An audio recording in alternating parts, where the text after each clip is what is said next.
Sir में खुजली हो रही है, खुजली हो रही है ना? खुजली नहीं होगी भाई साहब, बस आप हमारे साथ बने रहिए।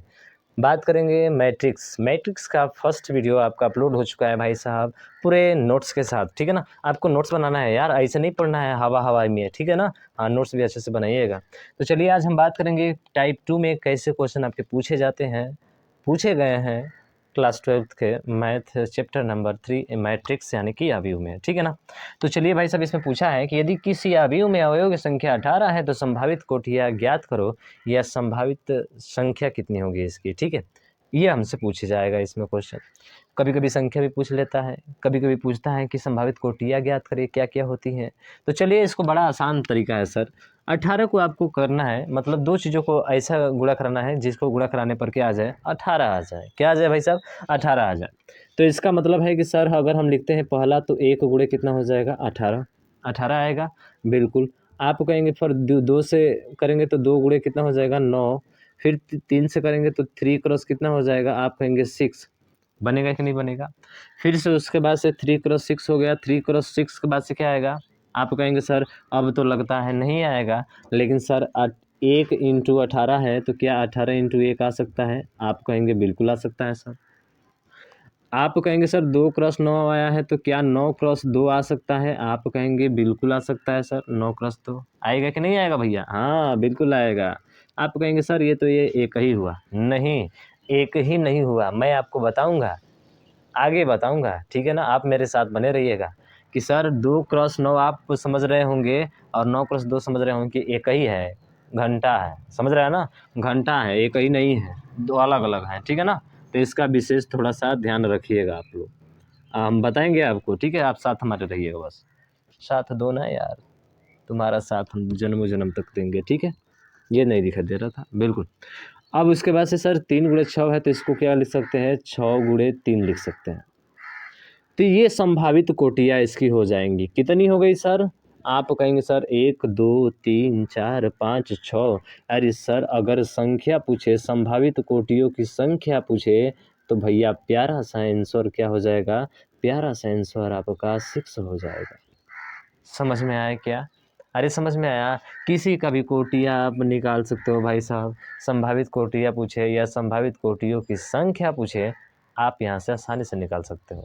अगर मैं कह दूँ आपसे कि यदि किसी अवयव में अवयवों की संख्या अगर यहाँ पे 18 की जगह पे मैं कह दूँ कि 12 है। कितना है भाई साहब? 18 की जगह पे अगर मैं कह दूँ कि 12 है, तो बताइए इसमें संभावित कोटियाँ कितनी होगी?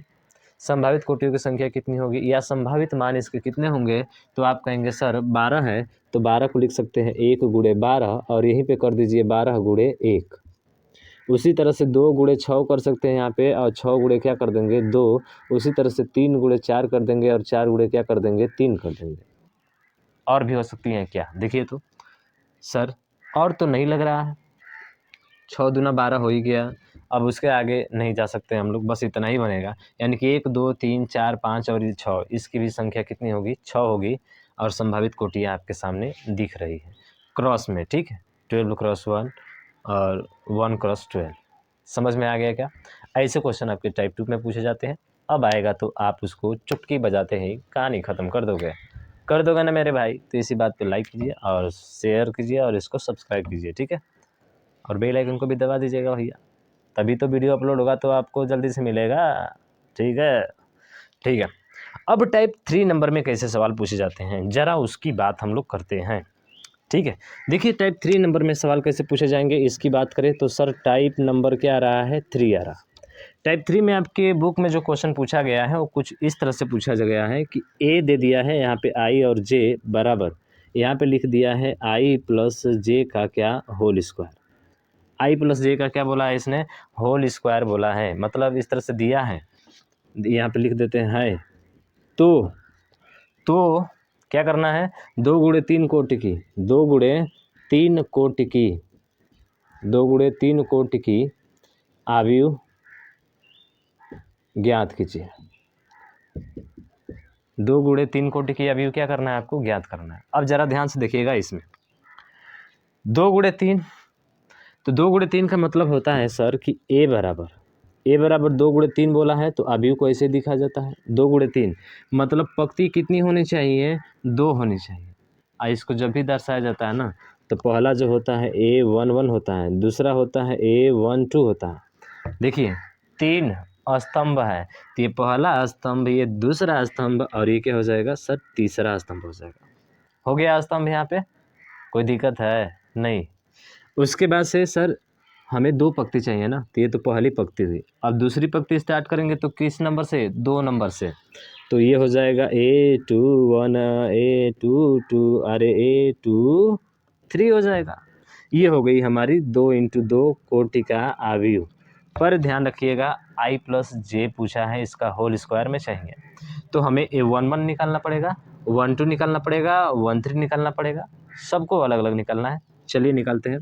तो सर A11 निकालेंगे तो I पंक्ति यानी कि ये पहला पंक्ति और पहला स्तंभ का होल स्क्वायर इसी में रखना है। I की जगह पे 1 प्लस क्या होगा, 1 का होल स्क्वायर बराबर कितना हो जाएगा, 4। समझ में आया क्या? अरे आपके विचार अच्छे हैं ना भाई साहब, बिल्कुल पॉजिटिव थिंकिंग लेकर चलिए और एकदम मस्ती के साथ हल करते चलिए। मैं हर एक क्वेश्चन को गारंटी देता हूँ कि आप उसको ईजी करेंगे, सबसे बेहतर, सबसे अलग। समझ रहे हैं ना? बिल्कुल। अगर 1 2 निकालना होगा सर, तो 1 2 निकालना होगा सर, I का मान 1 है और J का मान क्या है, 2 है, तो रख दीजिए 1 का प्लस 2 का होल स्क्वायर, तो कितना हो जाएगा, 9 हो जाएगा। फिर 1 3 निकालना है हमको सर, तो 1 प्लस क्या हो जाएगा, 3 का होल स्क्वायर हो जाएगा, बराबर कितना हो जाएगा, आप कहेंगे 16 हो जाएगा। उसी तरह से बात करें कि सर हमारा अगर A21 निकालना होगा, तो अब I का मान 2 और J का मान 1 हो जाएगा, यानी कि इसको कर सकते हैं 2 + 1 बराबर कितना हो जाएगा, 9 स्क्वायर है ना। फिर से हम 2 2 निकालेंगे सर, तो यहाँ पे 2 + 2 हो जाएगा सर, ये भी 16 हो जाएगा। अगर हम फिर से क्या निकालेंगे, 2 3 निकालेंगे सर, तो 2 3 निकालेंगे तो 2 और 3 कितना हो जाएगा सर, 2 और 3 5 हो जाएगा, और 5 का स्क्वायर कितना हो जाएगा, 25 हो जाएगा। समझ गए आप, आसानी तरीके से। अब इसी के मान को ले जाकर इसमें क्या कर देना है, उठाई के पटक देना है, ठीक है। तो चलिए भैया उठाई के पटकिए, इसमें कहानी इसकी ख़त्म। तो सर A बराबर क्या हो जाएगा, अरे 2 × 3 कोटि की आव्यूह, ये क्या है, 2 × 3 कोटि का आव्यूह है सर। समझ रहे हैं ना सर। 1 1 1 2 1 3 1 1 1 2 1 3 कितना है, 4 9 16, तो यहाँ पे लिखेंगे 4, यहाँ पे 9 लिखेंगे और यहाँ पे 16 लिखेंगे। क्या लिखेंगे, 4 9 16, ठीक है। उसके बाद से क्या है सर, उसके बाद से है 9 16 25, तो यहाँ पे हो जाएगा 9, यहाँ पे हो जाएगा 16, यहाँ पे हो जाएगा 25, और यही प्यारा सा आपका क्या हो जाएगा, आंसर हो जाएगा। यही प्यारा सा आपका क्या होगा, आंसर हो जाएगा। तो टाइप नंबर 3 में आपके ऐसे क्वेश्चन पूछे जाते हैं। समझ में आ गया क्या? बिल्कुल समझ में आ गया सर, यहाँ पे कोई भी दिक्कत हमको नहीं हुई। लेकिन टाइप नंबर 4 में और क्या पूछा जा सकता है, तो देखिए टाइप नंबर 4 की बात करें हम लोग, किसकी, टाइप नंबर 4 की बात करें कि ये आपको सारणी दी रहेगी, ये आपको सारणी दी रहेगी, या फिर आप सारणी निकाल लिए, तो इसमें पूछ सकता है कि बताइए A23 का मान क्या होगा। क्या पूछा है इसने, A23 का मान, यानी कि दूसरी पंक्ति, ध्यान से देखिएगा, दूसरी पंक्ति, तो दूसरी पंक्ति में जाइए, तो सर दूसरी पंक्ति ये हो गई, ये क्या हो गई, दूसरी पंक्ति हो गई।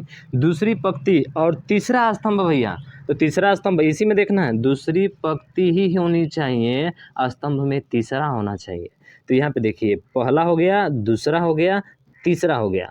अब आपको यहाँ पे दिख रहा होगा, यहाँ पे दिख रहा होगा, इसका मतलब लास्ट वाला है सर, और लास्ट वाले का मान क्या है, आप कहेंगे सर 25 है, तो A23 का मान कितना आ जाएगा, आपका 25 आ जाएगा, और ये आपका राइट आंसर होगा। क्या समझ में आया है आपको? बिल्कुल। देखिए कभी भी दर्शाना होगा ना, तो पहले 1 1 आएगा, ठीक है, 1 1 आएगा, फिर से उसी में 1 2 3 4 आगे बढ़ाते जाओ, 5 6 7 8 9, जहाँ तक मर्जी वहाँ तक। फिर उसी तरह से ऊपर से नीचे आएंगे तो 1 2 आएगा, फिर नीचे 3 4 5 6 7 ऐसे आएगा, फिर 1 2 1 2 3 4 ऐसे करके आगे बढ़ाते रहेंगे, हमारा मान आता रहेगा।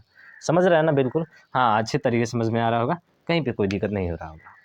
समझ गए है ना? तो टाइप 3 नंबर के क्वेश्चन एंड टाइप 4 नंबर के क्वेश्चन आपको हमने बता दिया कि ऐसे भी क्वेश्चन आपके पूछे जा सकते हैं। ठीक है, समझ में आ गया? बिल्कुल सर। अब समझ में जब यहाँ तक आ गया है, तो आगे हमें बात करना था किस पे?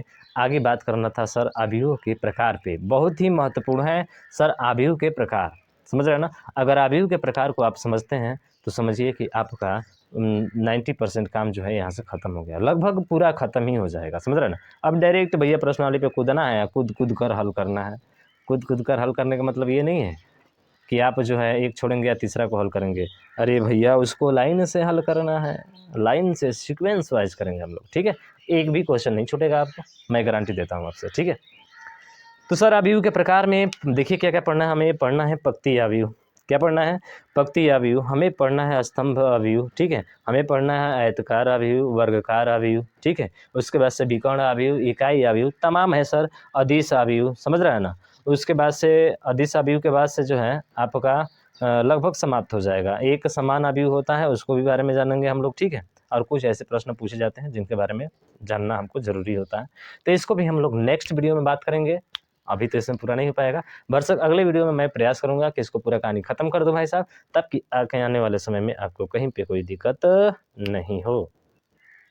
आप मुझसे पढ़ रहे हो भैया, मुझसे पढ़ रहे हो तो आपको कहीं पे भी गारंटी देता हूँ कि दिक्कत होने वाला नहीं है, दिक्कत होगा भी नहीं।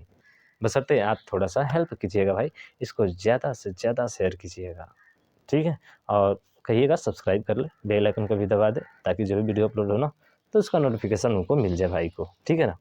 चलिए मिलते हैं नेक्स्ट वीडियो में, तब तक के लिए जय हिंद, जय भारत।